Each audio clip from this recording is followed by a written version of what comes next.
오늘 저희들에게 주신 하나님 말씀 함께 보겠습니다. 로마서 12장 1절의 말씀입니다.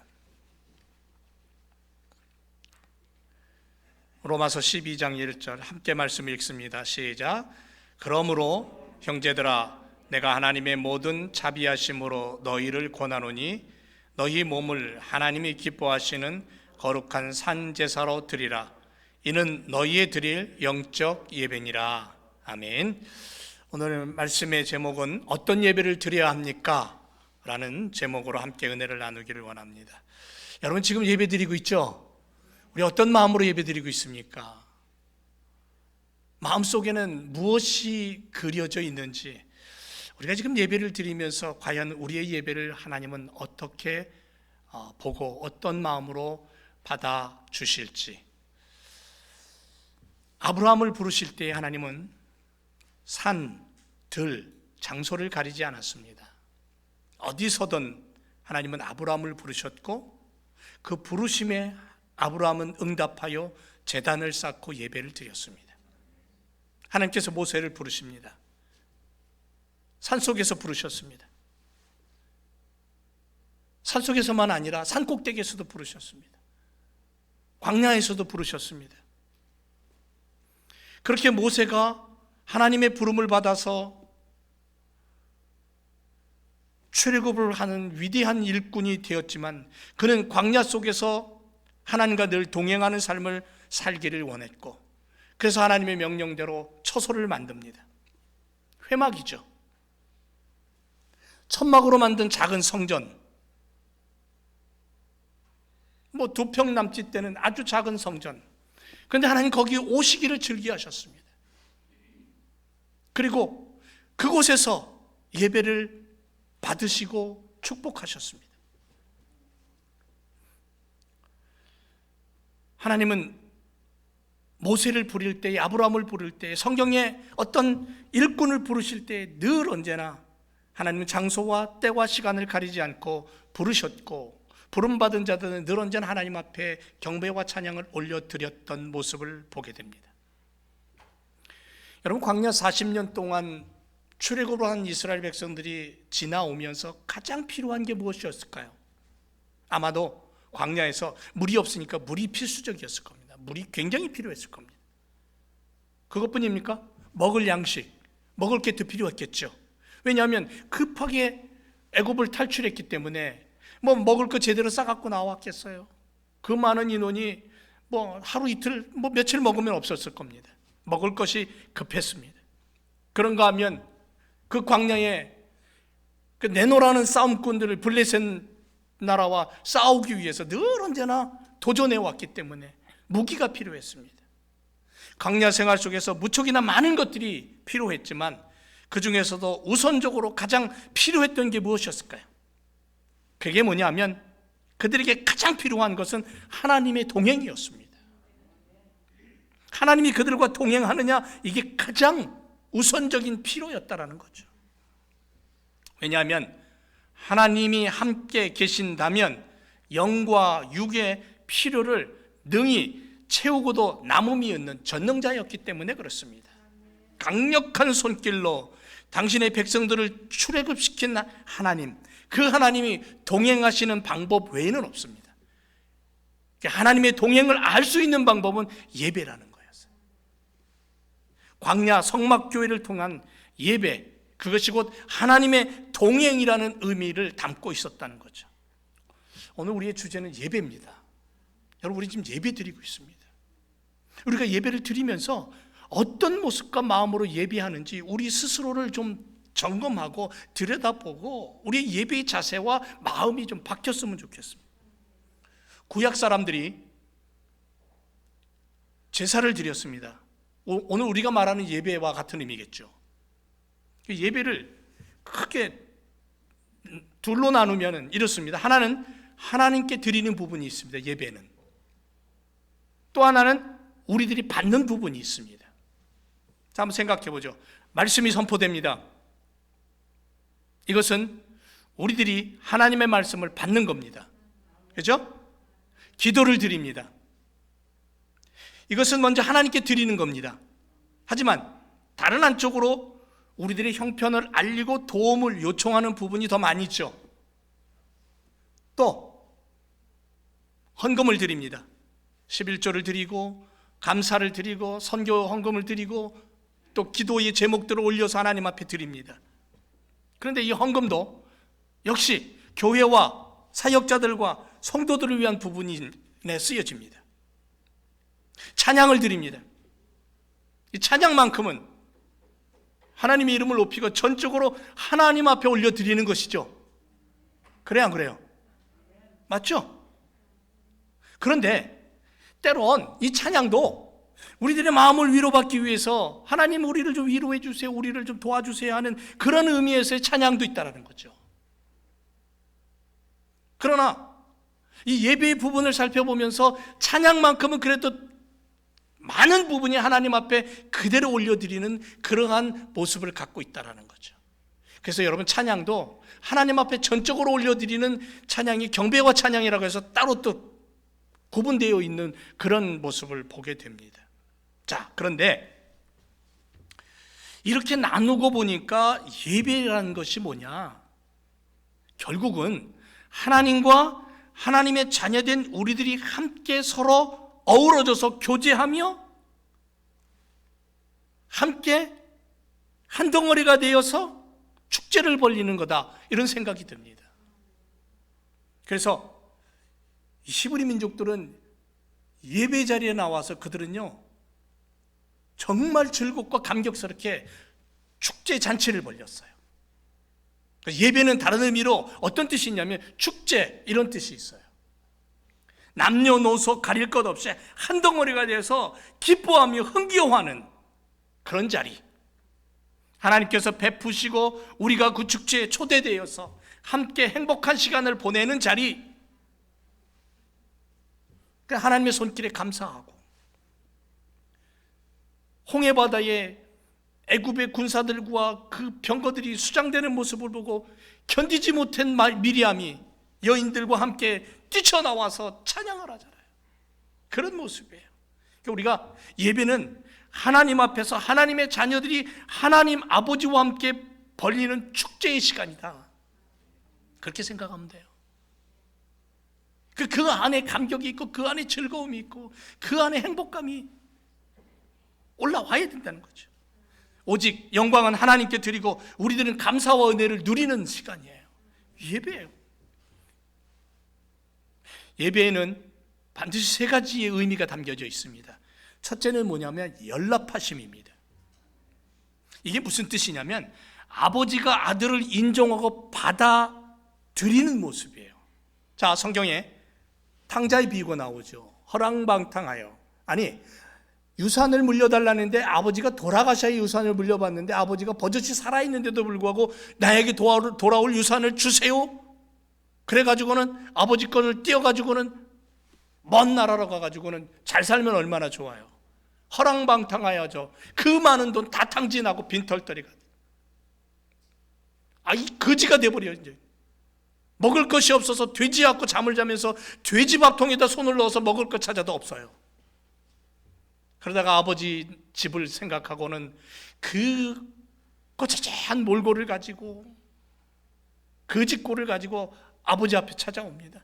그때 아버지가 어떡합니까? 야, 이 못된 놈아, 가! 그리고 내쫓았습니까? 아니요. 그 냄새나는 아들 끌어안고 입을 맞추고 잘 왔다고, 그게 아버지. 그게 연락이에요. 내가 받을 자격 없고 내가 누릴 자격 없지만 아버지께서 다 용서하시고 받아주시는 거예요. 그게 연락이에요. 연락하심이라는 것은 하나님께서 우리들의 예배를 기쁨으로 수락하시고 하나님이 기뻐 받으시겠다는 거예요. 지금 우리가 드리는 예배를 하나님께서 기쁨과 감격으로 받아주신다고 상상해 보세요. 찬송 하나를 불러도 정말 전심으로 부를 수 있고, 기도를 해도 그 짧은 시간의 기도 속에 내 마음을 다해서 기도할 수 있고, 하나님께서 연약한 나의 예배를 연락하신다, 생각만 해도 감격스러운 시간 아닙니까? 또 하나 예배의 요소 중에 중요한 게 속죄하심이라는 의미가 담겨 있습니다. 예배 가운데 속죄의 은총이 없으면 그 예배는 헛된 시간입니다. 속죄하다, 카파르라는 단어인데요, 이게 우리 뜻으로는 덮다라는 의미를 갖고 있어요. 덮다. 여러분, 더러운 벽, 애들 키우는 집에 가보면 막 애들이 크레용으로 그림 그려놓고 벽이고 바닥이고 막 그렇게 해놓잖아요. 그럼 그거 어떻게 해야 돼요? 그 애들 하는 대로 뒀다가 나중에 그냥 페인트 칠하면 돼요. 그럼 없어져요. 더러운 벽을 페인트로 칠해서 덮어 버린다, 이런 뜻이 있는 거예요. 속죄하다에는 죄를 덮어서 보이지 않게 없는 것처럼 그렇게 여기시고 용서하시겠다. 지금 이 시간 우리가 예배 자리에 나와 있는데, 이 예배 가운데 우리의 심령 속에 지난 한 주간 동안 우리의 삶 속에 더러운 죄와 아픔과 여러 가지 요소들이 묻어 있는 것들을 성령 하나님께서 오셔서 우리의 더러움을 그리스도의 보혈로 덮어버리는 거예요.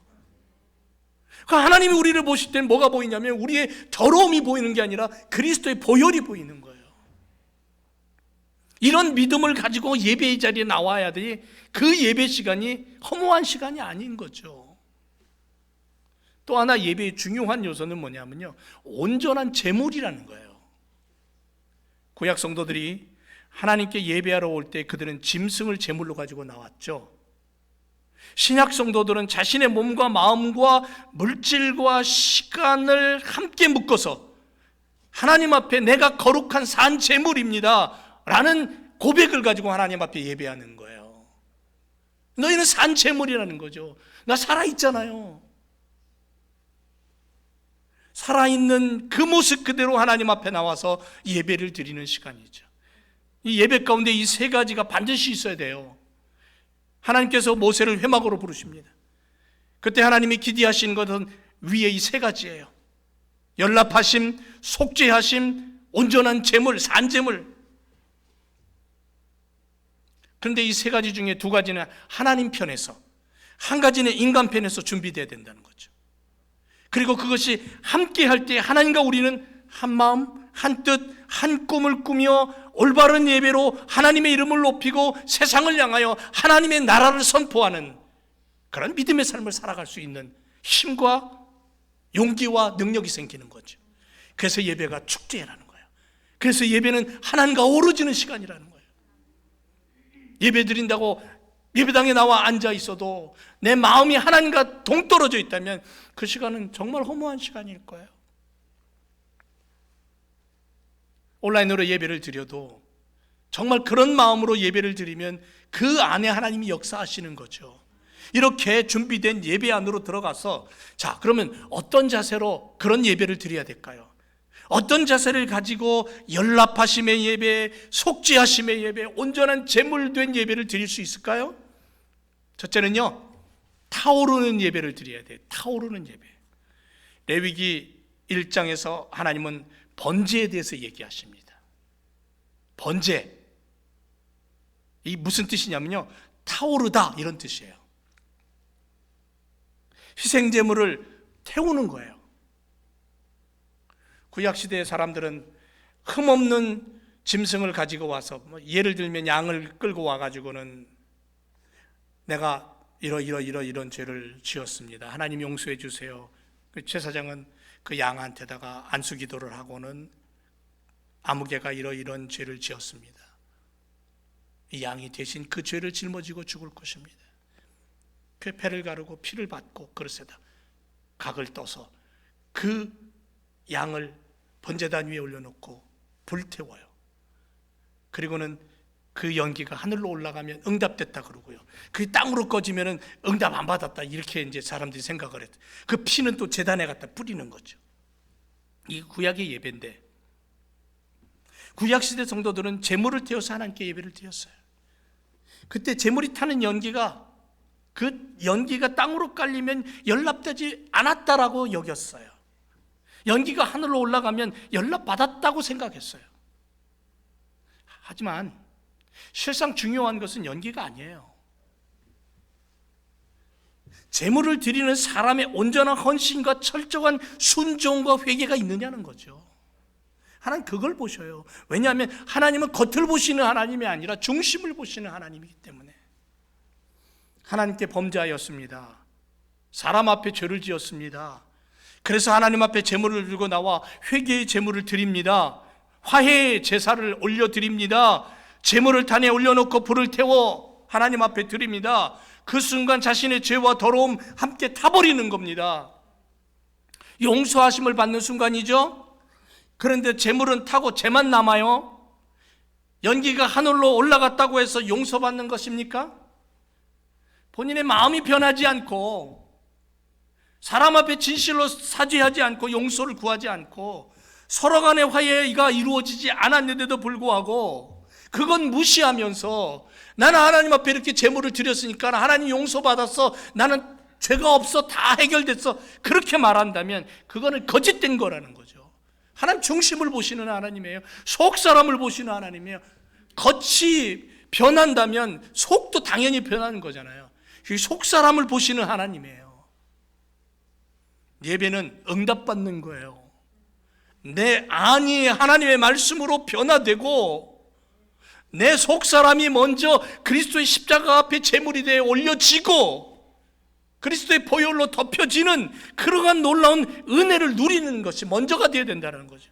그리고 나서 그 은혜를 가지고 내가 나가서 내 겉사람이 변화되는 모습을 보여줘야 되는 거죠. 레위기에서 제사제도를 명령하시던 하나님의 마음은 어떤 마음이었을까? 한번 생각해 보세요.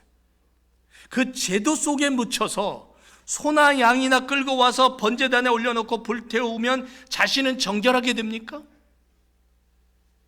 하나님이 원하시는 것은 제물을 가지고 나오는 사람의 마음을 원하신 거예요. 삶의 변화를 원하신 거예요.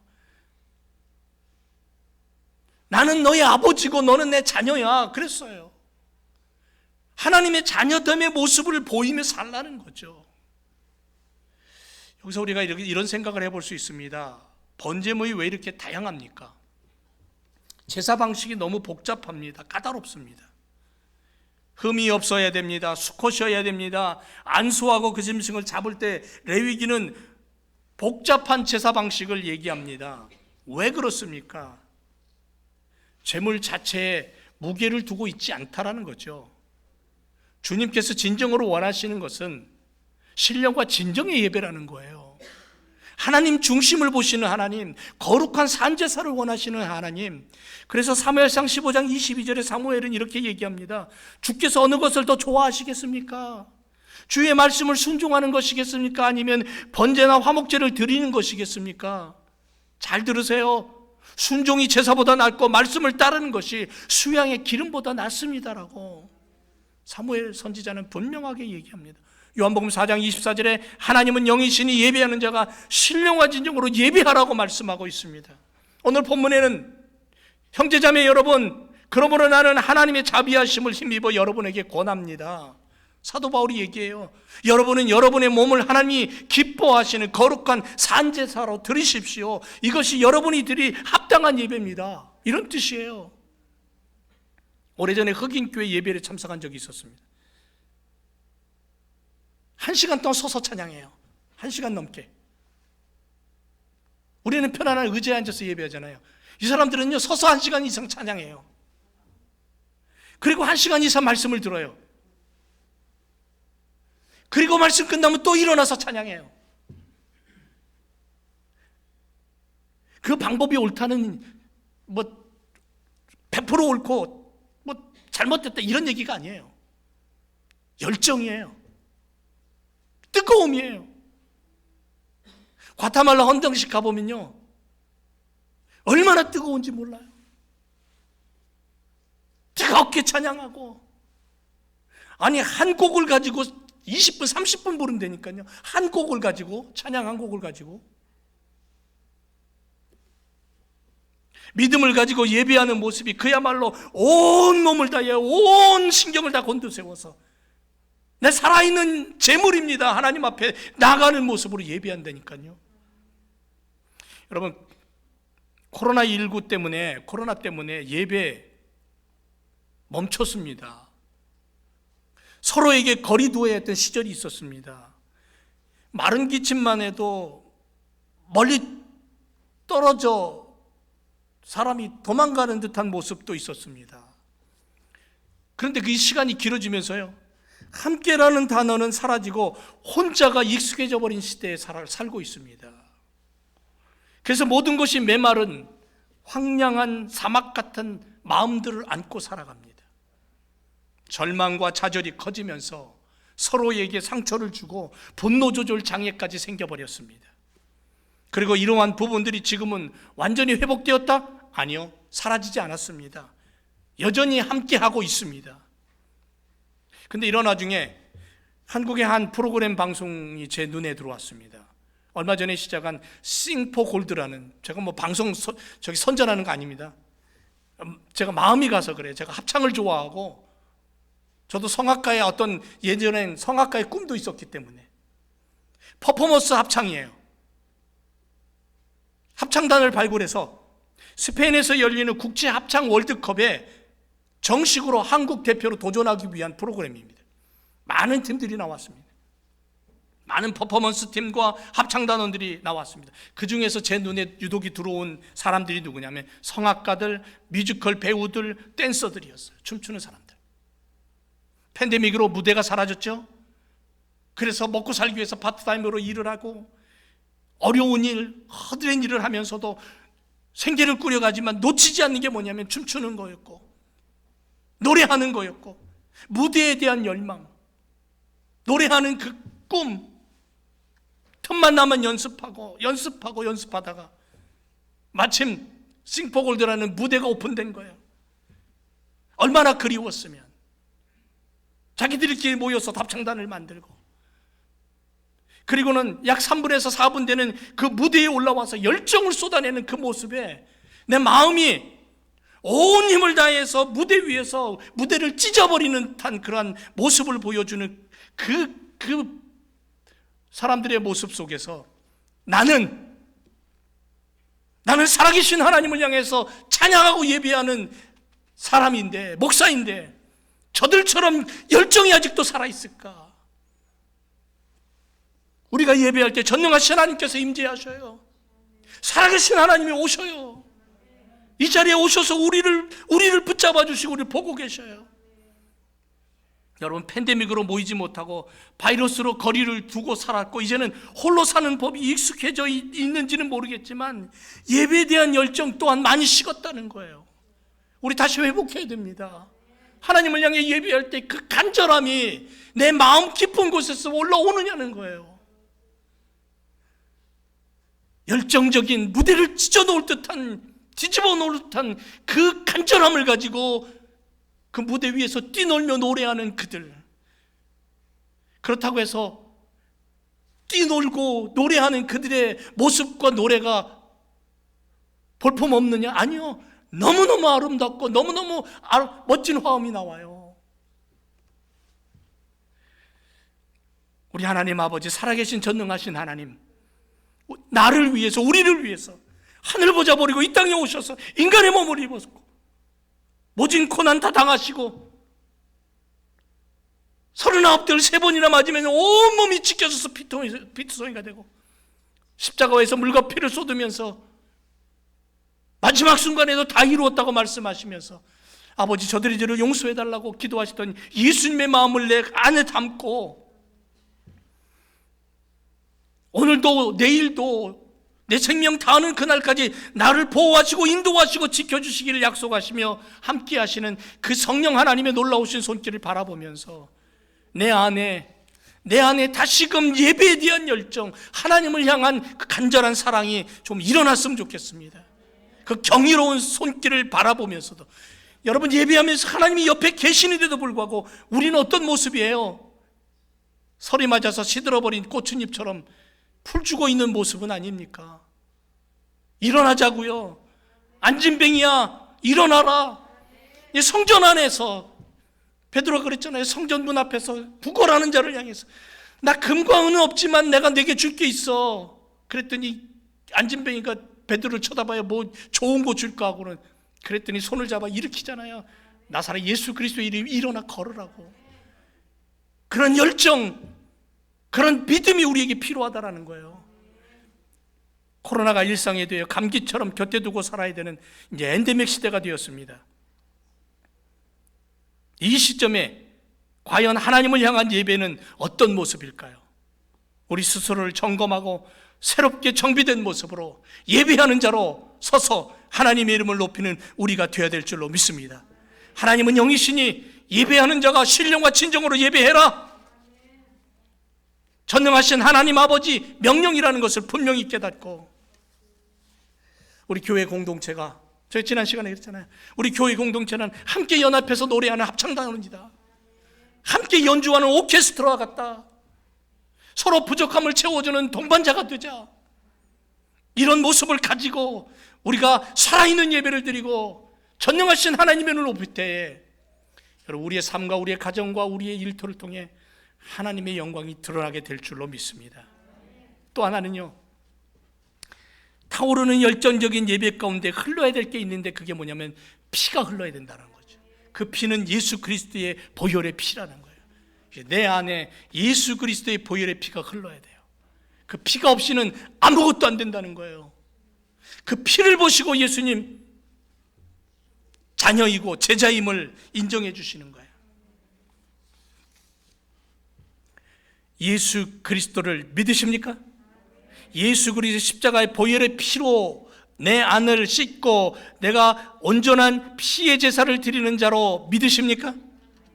어느 병원의 원장님이 오랫동안 조사했어요. 뭘 조사했냐면 인체에 흠이 없는 사람을 찾아보기 위해서. 그런데 결과는 아무도 없다라는 거죠. 인체에 흠이 조금이라도 완전히 없는 사람은 아예 찾아볼 수 없었다. 다소의 차이는 있을 뿐 머리에서 발톱까지 모든 곳에 병이 있고 흠이 있었다. 결론입니다. 심령적으로도 사람에게는 탐욕, 시기, 질투, 교만, 간사, 허위, 이기심, 게으름, 음란, 무례, 불신, 불효, 성냄, 완악, 강팍, 수도 없는 것들이 인간의 몸 속에, 인간의 정신 속에 흠으로 남아있다는 거죠. 이게 다 죄라는 거예요. 죄에서부터 온 거예요. 그런데 예수 그리스도의 피로 말미암아 이 모든 것들을 덮을 수 있고 해결할 수 있다는 거죠. 어느 선교단체에서 이런 일이 있었습니다. 정신이 온전치 않은 여인을 가운데 놓고 선교단원들이 모여서 기도하기 시작했습니다. 그 기도 속에 이런 기도가 있었습니다. 예수님, 우리는 당신의 보배로운 피를 힘입어 간구합니다. 그랬을 때 이 여인의 입에서 이상한 소리가 나옵니다. 그런 말을 하지 말아주세요.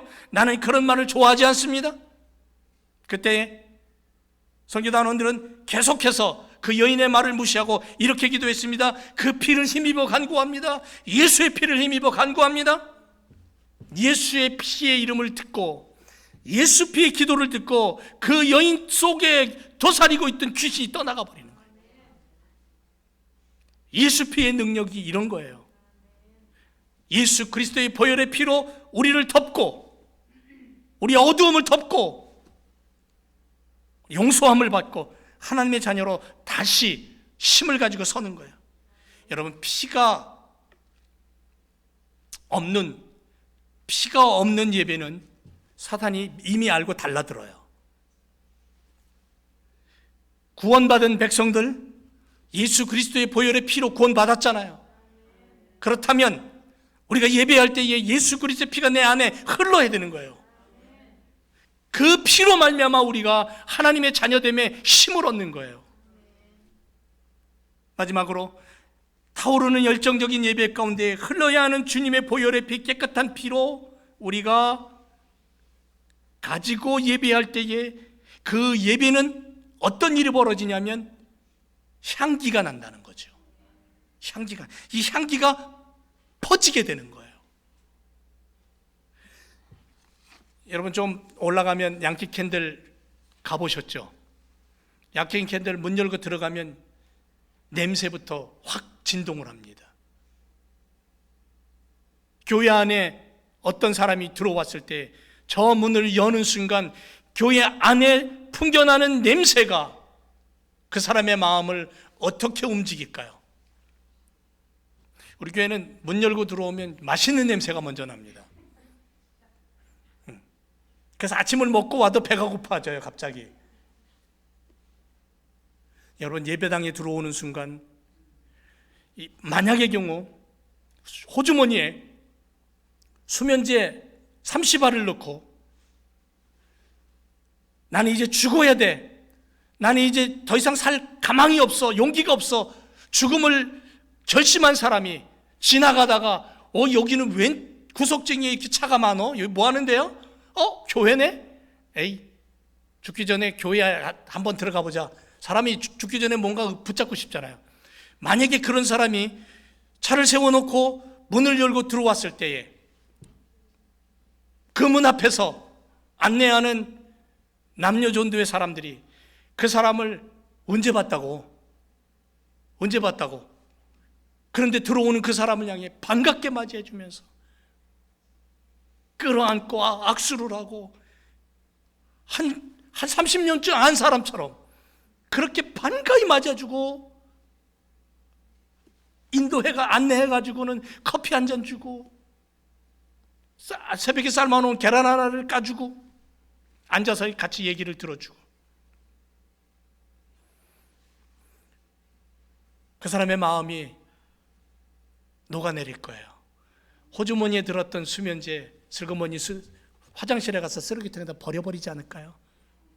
그러니까 아멘 해야 돼. 이럴 때 생명 하나를 살리는 거예요. 교회가 이렇게 그리스도의 향기, 사랑의 향기, 하나님을 향한 예배의 향기가 흘러날 때에 그 예배 속에, 그 교회 속에 생명이 태어나는 은혜가 있는 거예요. 교회가 이런 모습이 돼야 되는 거죠. 누가 왔는지, 누가 갔는지, 누가 내 옆에 앉았는지 전혀 관심 없다면 그건 교회의 모습이 아니라는 거죠. 성경은 우리에게 분명히 얘기합니다. 그리스도의 향기가 번지는 곳이 교회라고, 그리스도의 향기가 번지는 곳이 예배의 자리라고. 내가 살아가는 삶의 자리자리마다 나를 통해서 향기가 묻어나야 되는 거예요. 생선 장수는 가는 곳마다 비린내 나요. 커피 장수는 가는 곳마다 커피 향이 나요. 커피가 곁에 없어도. 하나님의 백성들은 하나님의 향기가 나야 된다는 거예요.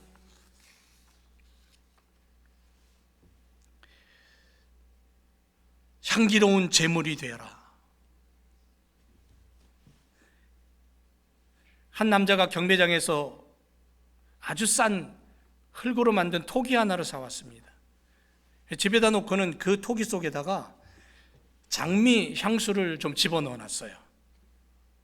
오랜 시간 그 토기는 그 장미 향수로 말미암아 변화가 일어납니다. 향수가 토기 속으로 빨려 들어갔어요. 토기는 그 향수를 빨아들였어요. 그러다가 어느 날 떨어져서 산산이 부서져서 조각이 됐습니다.